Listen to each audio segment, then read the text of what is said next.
माशाल्लाह चाचा रहमुद्दीन की उम्र कम से कम 90 ईयर के लगभग है, 90 के लगभग।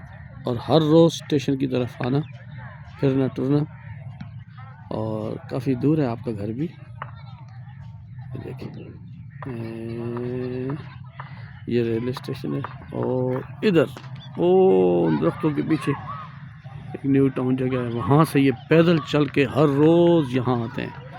और अल्लाह के फजल से अल्लाह ने ऐसी सेहत अता कर रखी है, शुगर बीपी कोई तमाशा नहीं है, बस उम्र के लिहाज से जो बुढ़ापा है वही है।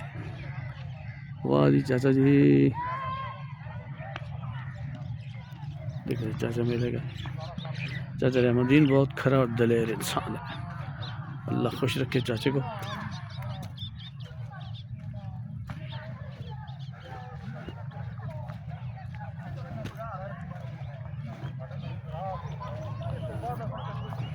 देख चाचा ने मुझे देख लिया।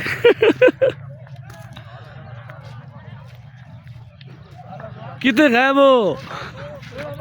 अस्सलाम वालेकुम। हाँ मैं बस आ रहे हैं, बस मैं आके चाचे कॉल बहने हैं, चाचे सलाम कर रहे हैं। अस्सलाम वालेकुम, क्या हाल है? खैरियत है?